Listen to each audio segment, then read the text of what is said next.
on veut. Alors on compare, on prend, on teste, on utilise. Puis on jette, on remplace et on amasse. Pas seulement les choses, les personnes aussi. Nos relations amoureuses et sexuelles sont à l'image de la société de consommation dans laquelle nous avons grandi. Pourtant, nous voulons être aimés. Être aimés durablement, être aimés pour ce que nous sommes. C'est notre désir le plus profond. Alors pourquoi y renoncer puisque c'est possible de le réaliser? Je suis Thérèse, la cofondatrice de SEM, et vous écoutez Love Care, le podcast de l'amour durable.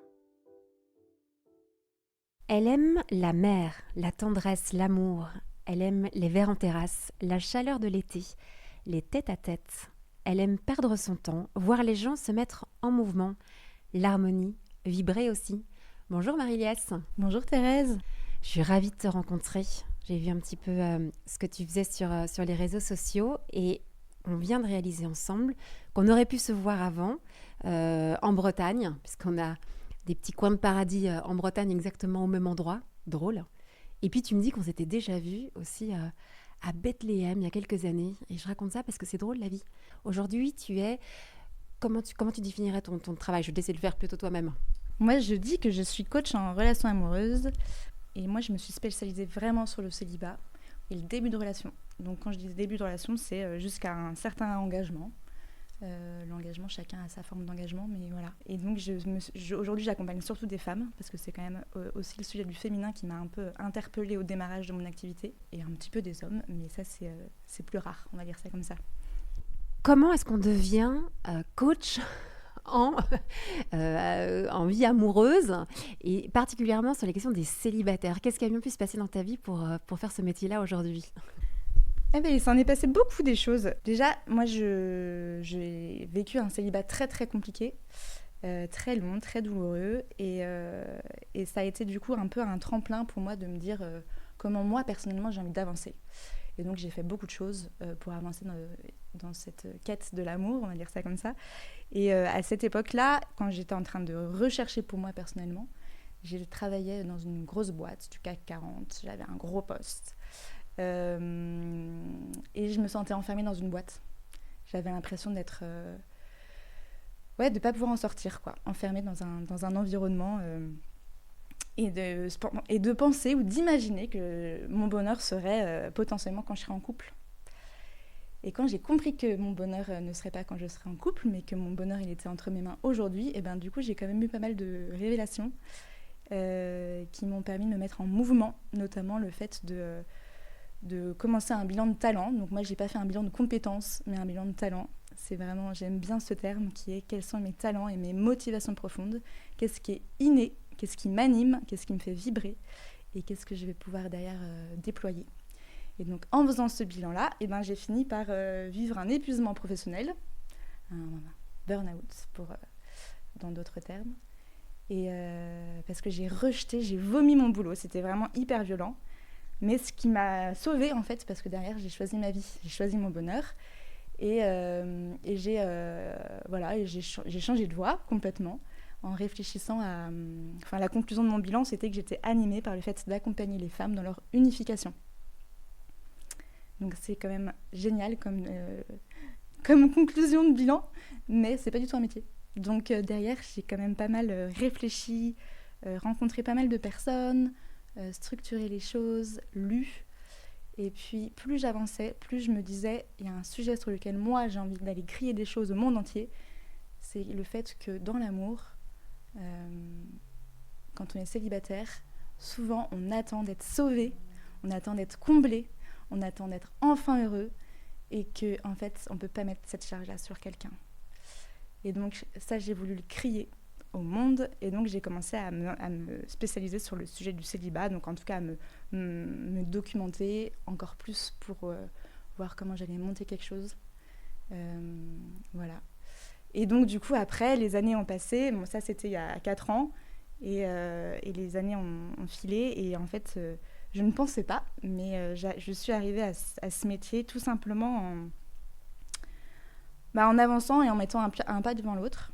D'abord, je me suis formée pendant 2 ans en psychothérapie parce que j'avais envie d'avoir des bases d'accompagnement de la personne, comprendre comment fonctionne l'homme, la femme, Et surtout comprendre la psychologie, comprendre les différentes sortes de psychothérapie qui peuvent exister, pour pouvoir aussi aiguiller les gens quand on vient me voir et qu'il y a des choses que je ne peux pas du tout, sur lesquelles je ne peux pas du tout aider. Avoir conscience de tout ce qui existe comme outil. Voilà. Et puis plus j'ai pu avancer, plus je me suis rendu compte aussi qu'il me manquait des bases sur ce sujet affectif. Et je me suis formée en coaching en intelligence émotionnelle et amoureuse auprès de Florence Escaravage, qui a monté Love Intelligence il y a plus de 15 ans. Et voilà, elle m'a formée à tout ce que... elle m'a apporté beaucoup de matière en plus de ce que je n'avais pas du tout encore capté. Notamment sur le sujet des émotions, sur le sujet de la connexion émotionnelle, de l'importance de se laisser surprendre. Voilà, il y avait pas mal de beauté là-dedans. Et c'est vrai que c'est un sujet qui me passionne. Quel parcours! Tu as commencé en me disant que tu as vécu un célibat qui était très difficile et douloureux. Est-ce que je pourrais te demander ce que tu as trouvé le plus difficile à vivre en tant que célibataire? Je ne sais pas si j'arriverai à répondre à une chose, parce qu'il y a beaucoup de choses difficiles dans le célibat. Et je pense d'ailleurs que tant qu'on n'a pas vécu le célibat, c'est hyper compliqué de se mettre à la place des autres. Dans le célibat, il y a cette énorme solitude, parce qu'en fait, on voit beaucoup, quand on a le désir d'être en couple, ben on voit toutes les personnes autour de nous qui se mettent en couple pour qui ça a l'air simple, parce qu'en fait, les couples ne nous disent pas que c'est compliqué. Du coup, on s'imagine, on comprend pas pourquoi nous on n'y arrive pas. Et donc il y a toute cette remise en question et beaucoup de pleurs, de tristesse, voilà. Et puis l'impression de ne pas avancer, de se dire les autres avancent et puis moi j'avance pas. Je pense qu'il y a énormément de choses. Il y a la solitude, il y a quand on est une femme le désir de maternité qui est quand même hyper présent. Voilà, il y a vraiment cette complexité et surtout se retrouver parfois face à des personnes qui nous disent « Non mais c'est pas si compliqué que ça. Non mais de toute façon si t'es célibataire c'est toi qui l'as choisi. » Ou qui voient pas le problème du célibat. Sauf que aller interroger les célibataires qui nous entourent et là on se rend compte en fait en interrogeant les gens que en fait, c'est hyper dur. Et d'ailleurs, moi, un de mes combats, c'est quand même de dire aux célibataires, parlez de votre célibat, ne faites pas du célibat un tabou. À partir du moment où on est en train de cacher un sujet et de ne pas parler de ça, on est en train de faire un tabou. Et le tabou enferme. Mais souvent, on en fait un tabou parce que il peut y avoir de la honte à être célibataire, de j'ai raté quelque chose pour en être là. Et donc, quand on est honteux, la réaction, c'est qu'on se cache. Je pense qu'il y a vraiment ce sujet de se dire que on n'est pas normal. Et donc, comme on n'est pas normal, on essaie de cacher les choses. Mais est-ce que la situation du célibataire, c'est pas une histoire très culturelle? Ce que je veux dire par là, c'est qu'en fonction des villes où on habite, c'est plus ou moins facile de vivre son célibat. Quand on habite en plein cœur de Paris, il y a énormément de célibataires, jusqu'à 40 ans, vraiment énormément. Et donc, c'est pas un problème de trouver des amis qui sont aussi célibataires. Quand on habite dans des villes plus petites où il y a plus de familles, ça peut être difficilement vécu. Ou alors aussi quelque chose d'un milieu social. Il y a des milieux où on se marie très jeune, des milieux où on ne se marie pas, où on se marie très tard. J'ai l'impression que le vécu du célibat va dépendre de là où on habite et du milieu social. Oui et non. Je pense qu'il y a ce sujet vraiment de... là où on habite, forcément, on a moins d'amis célibataires, donc on rencontre potentiellement moins de monde. Ça, d'accord. Et donc, du coup, on peut encore plus être mal dans son célibat. Mais il y a aussi des personnes qui habitent en plein cœur de Paris qui vivent un célibat très douloureux, mais pour ne pas le vivre et pas le sentir dans leur chair, sont en train de fuir parce qu'ils sont toujours en train de faire 10 000 trucs, rencontrer 10 000 personnes, etc. Et donc, n'avancent pas non plus sur ce sujet. Donc, il y a quand même... c'est pas que la localisation qui... créer ce célibat. Après, je pense qu'en termes de milieu, il y a en effet différentes façons de voir les choses. Et donc, il y a des milieux où, par exemple, si on a 35 ans et qu'à 23 ans, on a tous nos amis qui se sont mariés, et ben forcément, c'est hyper dur parce qu'on se dit « Qui suis-je, en fait ? Je sais pas ». et puis ça est très dévalorisant. Et puis si on est au contraire, on a 35 ans, et on a le désir d'être en couple, mais tous nos amis sont célibataires, et ben on se dit mais je suis bizarre moi aussi, parce qu'en fait je suis qu'avec des gens célibataires qui n'osent pas affirmer qu'ils ont potentiellement envie d'être en couple, et donc on se sent aussi un peu seul. En fait, moi, je vois des personnes qui sont tellement dans des sphères hyper opposées, mais il y a aussi les personnes qui rêvent d'être en couple et qui sont sur des applis non-stop et qui font je ne sais pas combien de rendez-vous et il ne se passe jamais rien. Et là, elles se disent même pas bah, c'est bizarre, il ne se passe jamais rien en fait. Et puis d'autres qui, au contraire, ne rencontrent absolument personne et se disent j'attends que ça me tombe dessus. Et en fait, les deux, là, il y a un problème, en fait. Ça ne nous tombe pas dessus, parce que l'amour ne nous tombe pas dessus, parce que c'est pas magique, et parce que ça se fait pas au mérite. Et puis, inversement, c'est pas en ayant rencontré 100 personnes que, du coup, on va rencontrer à un moment, ah bah c'est bon, au premier regard, je vais savoir. Mais ça se passe pas comme ça, l'amour.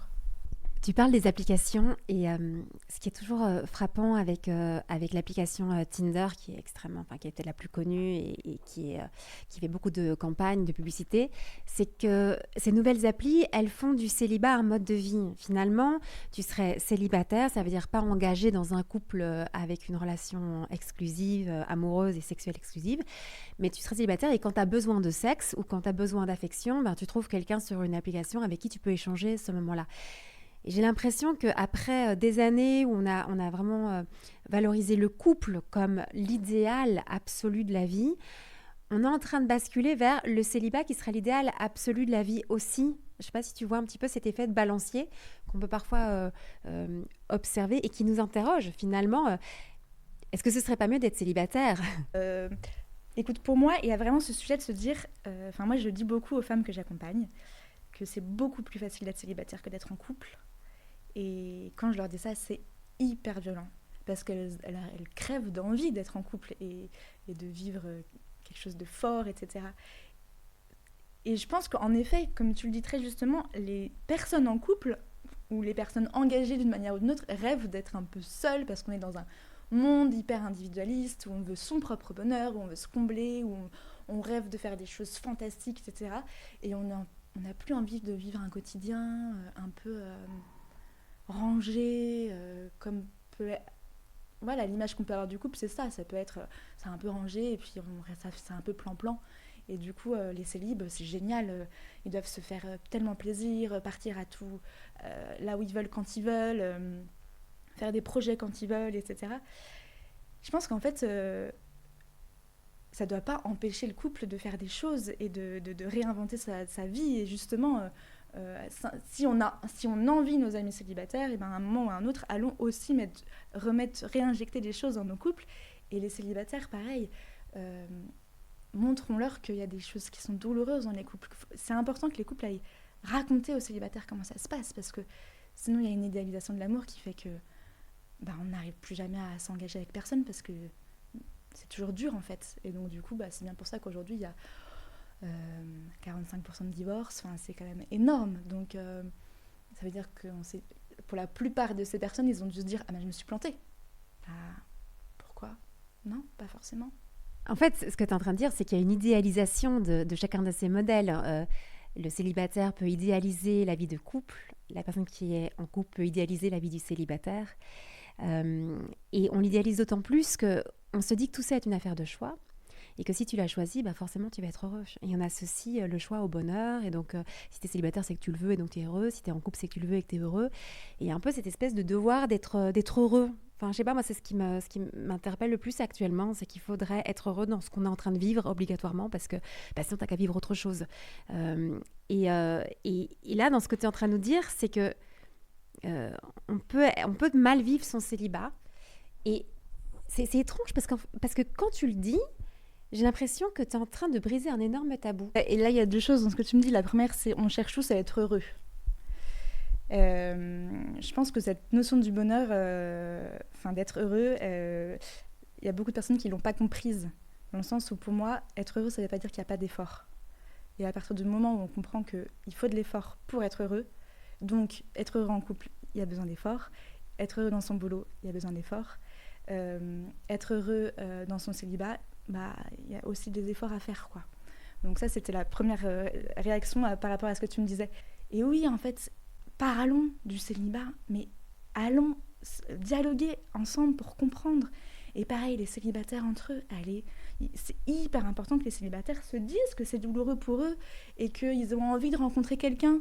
Et quand je dis ça en coaching, on me dit mais attends, je vais pas dire à un mec qui me plaît que j'ai envie de rencontrer quelqu'un. Et là, je dis si c'est ton désir, si c'est ancré en toi, si tu as voilà, si tu transpires de tout ça, va le dire en fait, parce que là en fait il va te voir vibrer, il va te voir ému, il va te voir peut-être triste, et donc tu vas le toucher.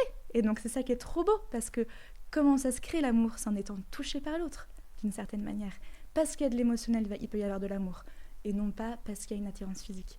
Donc à un moment ou à un autre, allons toucher le cœur de ceux qui nous entourent. Et si notre célibat il est hyper douloureux pour nous, allons le partager. Et c'est pareil dans nos familles. Combien de célibataires sont relayés dans la chambre de leurs neveux et nièces parce que c'est des célibataires? Excusez-moi, non, vous êtes adultes comme vos frères et sœurs qui sont en couple, et il n'y a pas de raison que ce soit vous qui soyez avec les enfants de vos frères et sœurs. Non, vos frères et sœurs peuvent très bien dormir avec leurs enfants, en fait. Voilà, tout simplement. C'est bien que tu viennes sur cet exemple-là au sein des familles. Quelle place on donne au frère, à la sœur qui est célibataire? C'est très interpellant de le voir. Par exemple aussi, moi j'avais remarqué une chose, c'est que tu as droit à la photo sur la cheminée quand tu es en couple, tu sais, les photos de mariage. Et puis en fait, si tu es célib, non, tu n'as pas une photo de toi tout seul, quoi. C'est comme si une fois que tu étais marié, tu avais un accès à certaines choses que tu n'as pas si tu es célibataire, et ça peut être extrêmement violent. Et on ne se rend pas toujours bien compte au sein des familles comment est-ce qu'on peut aussi être dans une espèce de rejet. Et tout à l'heure, tu disais, on a l'impression de ne pas avancer. Et il y a quand même ce qu'une famille peut renvoyer à ce niveau-là, c'est quand tu es célibataire, tu n'avances pas. Parce qu'avancer, ce serait être marié, avoir des enfants. Ouais, c'est marrant parce que moi, j'ai passé plusieurs étés à ne pas aller dans ma famille parce que je ne voulais pas. Je voulais pas être avec mes frères et sœurs qui sont tous en couple, qui ont tous des enfants. Je voulais pas être là, célibataire au milieu de tous. Et je voulais pas non plus me retrouver dans un lieu familial où il y a plein d'amis qu'on connaît depuis toujours, qui ont tous évolué et et moi je me retrouvais face à eux en me disant en fait moi qu'est-ce que je renvoie en fait, voilà. Il y a vraiment et c'est pour ça que j'encourage à aller que les célibataires aillent prendre la parole, à aller dire les choses à leur famille, à leurs parents, à leurs frères et sœurs, parce que oui, on a le droit de ne pas venir en vacances en famille si c'est trop douloureux pour nous. Oui, on a le droit de dire en fait, j'aimerais bien qu'on se fasse des journées entre adultes, et les enfants, si on peut, si possible, les faire garder ou je ne sais quoi, et on le fait. Oui, on a le droit, surtout que moi, je trouve que c'est hyper important d'entendre ça. Les célibataires, personne ne prend soin d'eux au quotidien. Ils n'ont jamais de câlin, ils n'ont pas d'enfants, ils n'ont pas de conjoint. Donc, qui prend soin d'eux au quotidien? Leurs amis. Oui, mais leurs amis, ils ont leur vie, en fait, donc ils sont pas là. Donc, quand on se retrouve en famille, on a vraiment besoin de sentir qu'on prend soin de nous. Moi, je me souviens avoir dit un jour à ma mère, mais moi, j'ai besoin juste que tu prennes soin de moi quand je suis là. Elle a été aux petits soins après, systématiquement. Et en fait, c'est juste hyper important de sentir qu'on est aimé. Parce qu'en fait, qui nous aime? On ne le sait pas vraiment, en fait. Personne ne dit aux célibataires « je t'aime ». Personne prend ce temps-là. Et en fait, juste quand on est en famille, laisser une place particulière aux célibataires plutôt que de les mettre de côté, je pense que déjà, ça ferait beaucoup, beaucoup, beaucoup de bien. Merci de le dire. T'as trop raison. Et je pense que ça nous secoue tous de t'entendre, parce qu'on se rend bien compte qu'on peut avoir ces comportements qui sont pas du tout ordonnés à l'amour, qui sont vraiment très centrés sur le couple.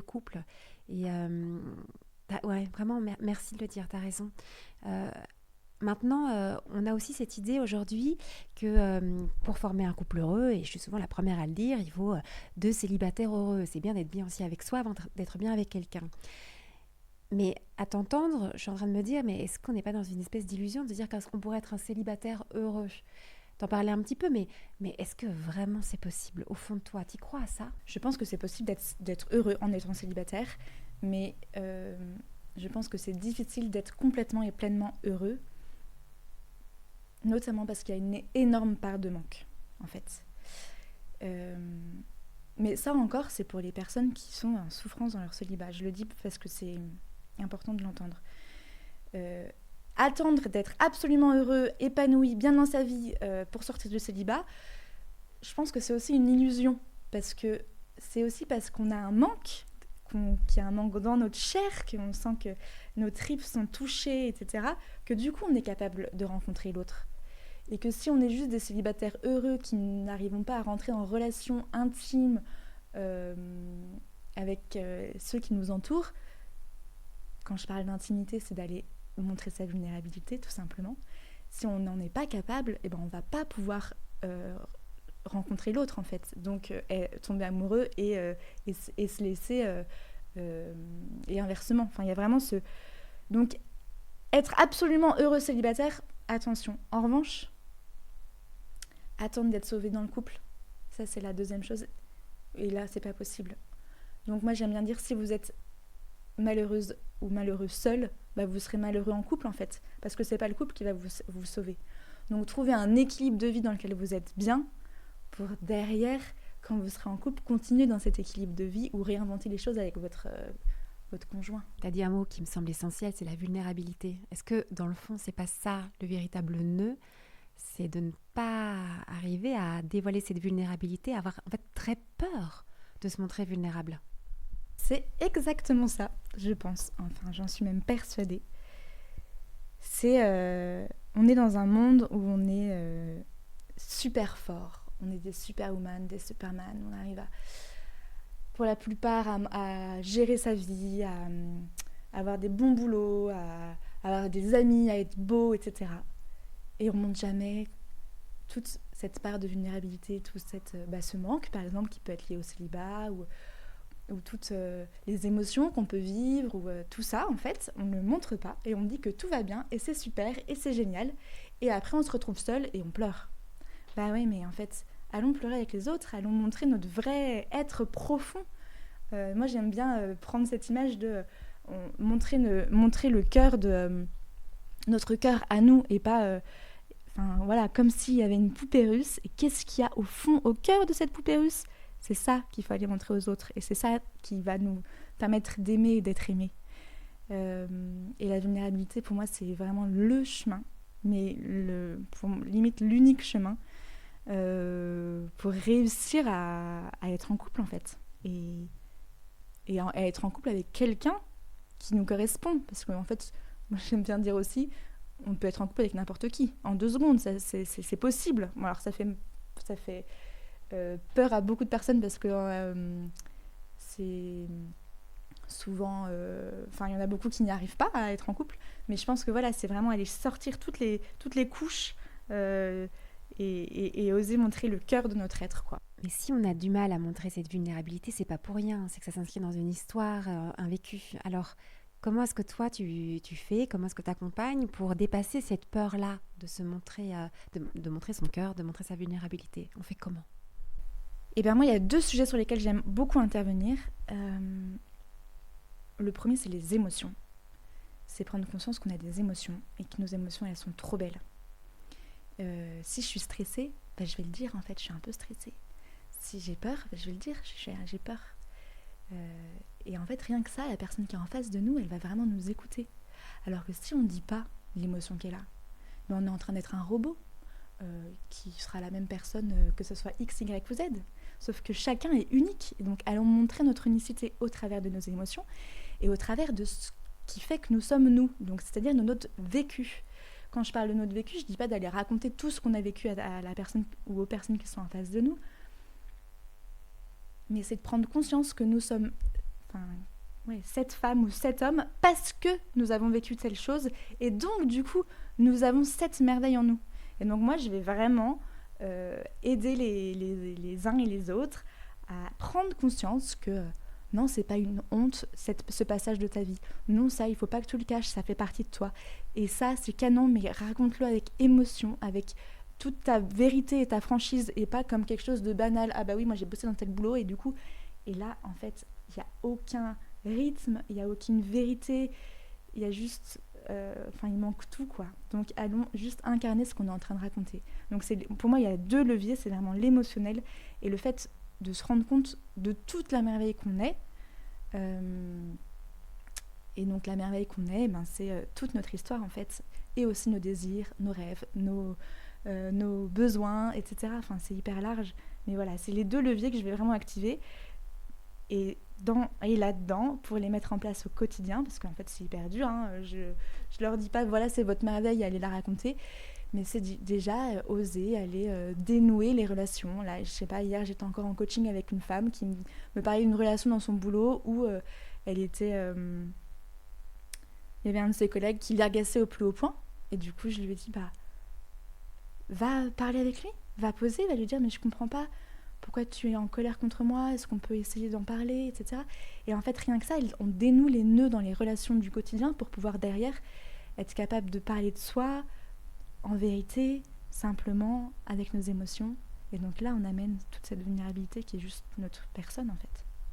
Mais là où il peut y avoir une confusion, c'est qu'on se dit, on confond en fait vulnérabilité et transparence, et on se dit qu'on voudrait être aimé pour ce qu'on est. Et certaines personnes, certains célibataires aussi ont tendance à un peu balancer toute leur histoire en disant voilà, je vais tout te raconter, comme ça au moins je t'ai tout dit, je t'ai pas menti, et puis tu sais qui je suis, et puis c'est à prendre ou à laisser quoi. Et est-ce que là aussi c'est pas un vrai danger en fait dans la relation, mais qui vient du fait qu'on comprendrait mal cette idée de vulnérabilité? Ça me fait sourire parce qu'en fait je me souviens, là il y a pas longtemps j'ai animé une session et j'ai des femmes qui m'ont dit quand est-ce qu'on doit dire ça, quand est-ce qu'on doit le prendre par la main, quand est-ce qu'on doit... Et là je dis mais en fait je peux pas vous dire quand, c'est à vous de le sentir, c'est à vous de sentir quand poser tel geste, quand raconter telle chose, etc. Et on peut pas tout balancer d'un coup, il y a une pudeur à avoir parce qu'on a un mystère chacun qu'on peut pas tout dévoiler d'un coup. Moi par exemple je dis les histoires d'amour, les anciennes histoires d'amour, on n'en parle pas au début. En fait, on n'a pas besoin d'aller parler de ses ex, on n'a pas besoin d'aller raconter tout ce qui s'est passé. Ça se racontera quand on sera déjà plus engagé dans la relation, quand on sera... Mais au début, il n'y a pas du tout besoin d'aller raconter tout ça. En revanche, parler de ce qui nous touche, de ce qui nous fait vibrer, de ce qui... Là, déjà, c'est énorme, en fait. On ne le raconte pas à n'importe qui. Mais je pense qu'il y a une pudeur, en tout cas au démarrage, à avoir. Et puis, plus on avance dans la relation, plus il y a des sujets qui vont être posés, mais parce que ça sera le moment, en fait, et qu'on le sentira. J'aime bien dire aussi, quand on sent qu'il y a un stress sur un sujet, peut-être que c'est le moment d'aller le poser, en fait. Et puis, il y a d'autres sujets où on n'est pas prêt encore, c'est pas grave. On n'est pas en train de donner un CV, voilà, ça c'est moi, tu prends ou tu prends pas. Non, parce qu'une relation, ça se construit. Moi, j'aime bien prendre l'exemple de la promenade. On est dans une forêt. Dans la forêt, on voit un écureuil, on voit des feuilles, on voit un rayon du soleil. Et en fait, plus on avance, plus on s'étonne et plus on s'émerveille de ce qu'on est en train de voir dans la promenade. Du coup, dans le couple, face à quelqu'un, c'est pareil. On raconte au fur et à mesure et on s'émerveille au fur et à mesure. Et du coup, c'est de plus en plus beau parce qu'on se fait de plus en plus confiance et donc on est capable de plus en plus de se raconter des choses encore intimement. Une chose qui me choque le plus chez les célibataires que je rencontre, c'est leur capacité à juger avec une rapidité extrême chaque personne qu'ils vont rencontrer. Ils les passent au scanner et en une fraction de seconde, ils vont savoir si oui ou non, ils vont pouvoir créer un lien amoureux, sexuel avec cette personne. Mais ça se passe tellement vite que ça en devient très violent finalement, parce qu'on réduit la personne à une image qu'on s'est faite et puis en général, il y a toujours un truc qui ne va pas. Ouais, je suis... en fait, c'est assez dingue parce que moi, je suis entourée de personnes qui me disent « Ah non, mais lui, je le mettrais pas dans mon lit. » Ou non, mais il m'attire pas du tout. » Ou « Ah non, mais j'aime pas ses mains. » Enfin bon, ah non, mais il est plus jeune que moi. Enfin, j'en ai plein des phrases comme ça. Et là, la problématique, c'est qu'on n'a pas compris ce que c'était qu'aimer. Et c'est là où il y a une vraie éducation à l'amour à les faire, en fait. Parce que aimer quelqu'un, c'est pas se projeter en se disant déjà qu'on le met dans notre lit alors qu'on vient de le rencontrer en 5 minutes. Sinon, on est juste dans la relation d'objet, en fait. Dans la consommation, on n'est pas du tout dans la construction.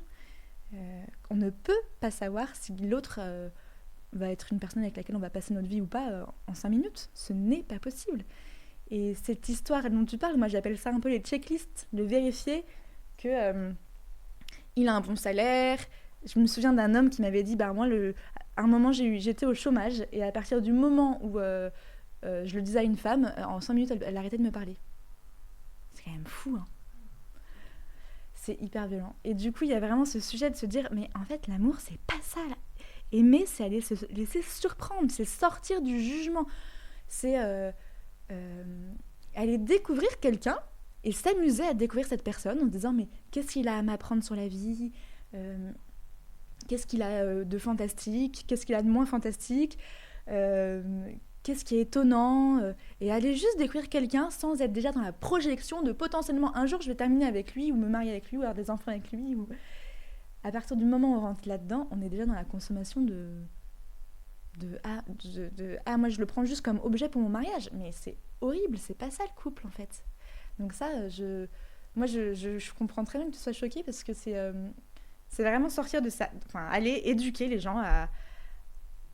Expliquons-leur, mais ça c'est le rôle de toutes les personnes qui travaillent sur ces sujets amoureux, mais expliquons-leur que l'amour c'est pas un coup de foudre en fait, parce que tout le monde attend ça du coup.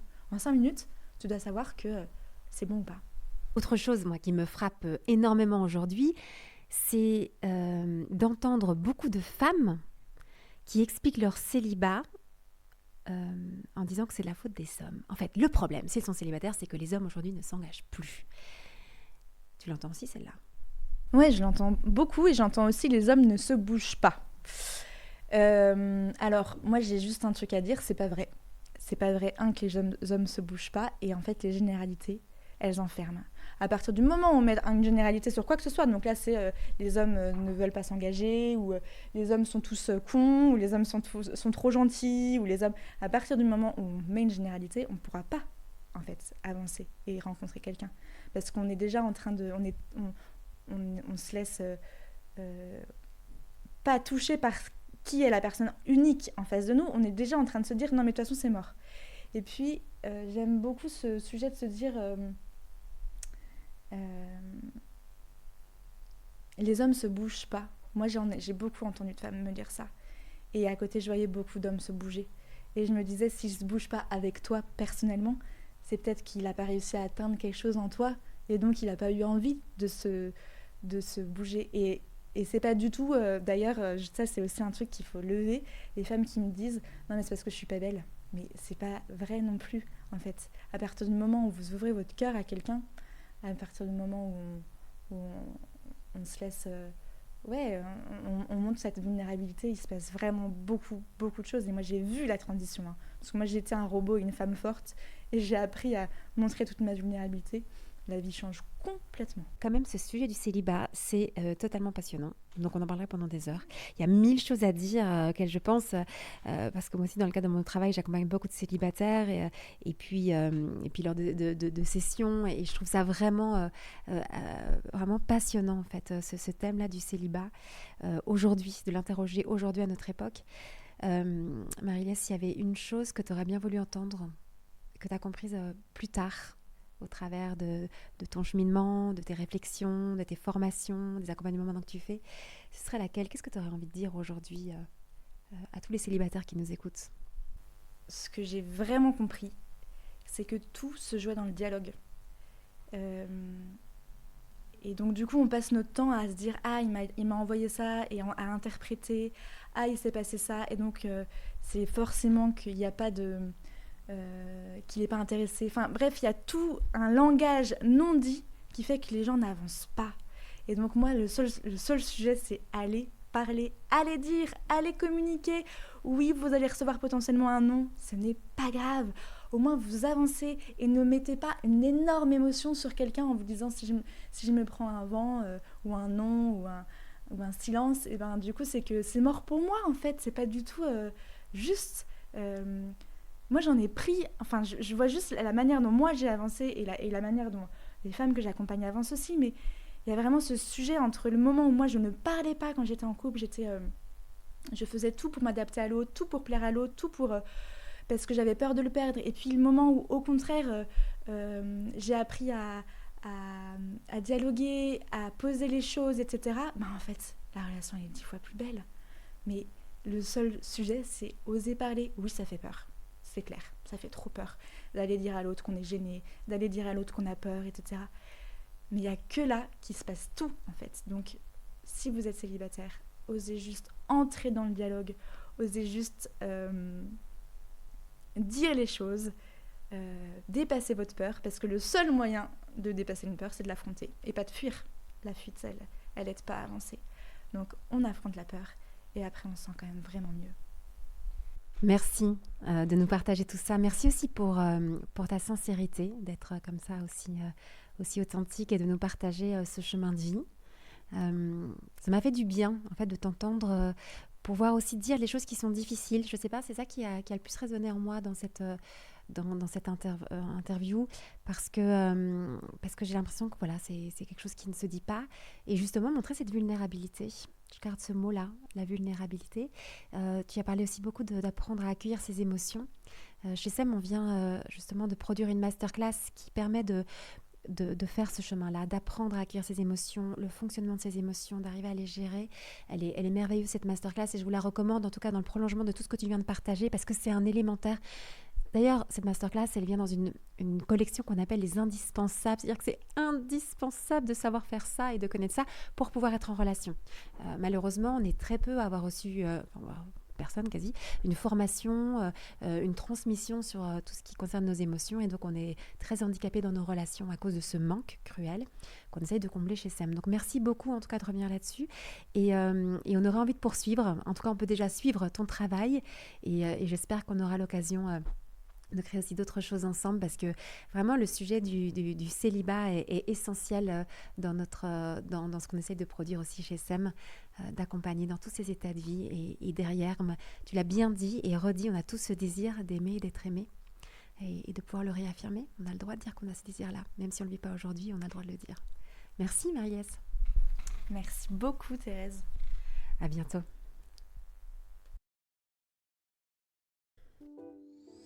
Si vous désirez l'amour durable, retrouvez toutes les propositions de SEM sur notre site internet sem.co et sur nos réseaux sociaux Instagram et Facebook. Si vous êtes un professionnel du Love Care, rejoignez la communauté SEM.